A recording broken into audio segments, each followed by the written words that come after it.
The day I discovered 99 houses were being built on my land, I thought it was a mistake.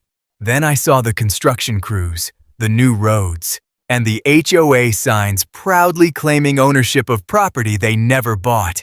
They weren't asking for permission. They were celebrating a takeover. Everyone told me I was finished. They said fighting an entire neighborhood was impossible. But they didn't know one thing. I had been quietly collecting documents while they spent millions building their dream community.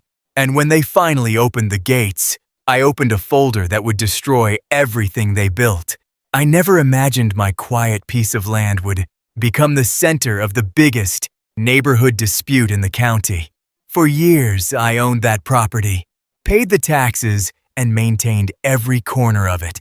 It was nothing flashy, just open land that had been in my family for decades. Then the HOA arrived with their polished brochures and confident smiles. Their president, Karen Whitmore, walked onto my property like she already owned it. "We're expanding the community," she said. "Your land fits perfectly into our development plan." I laughed because I thought she was joking. She wasn't.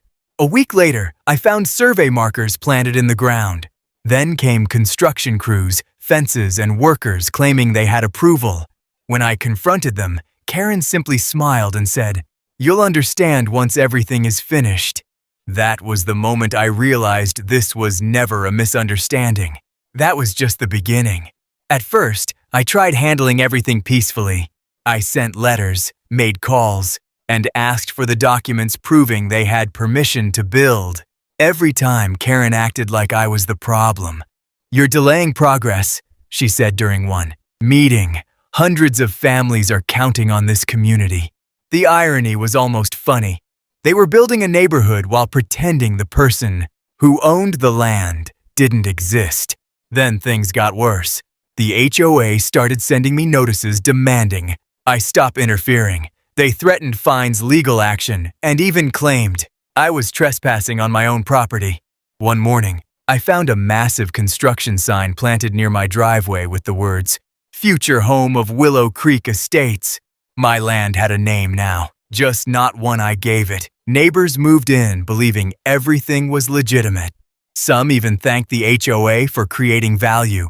Meanwhile, I watched bulldozers reshape the property I had inherited. But every mistake they made was being recorded. Every signature, every permit, every confident statement from Karen was saved. They thought they were building a community. I knew they were building evidence. And while everyone celebrated the new homes, I was preparing the one move they never expected. I wasn't going to fight their power. I was going to prove they never had it. I stopped arguing with Karen because I realized something important.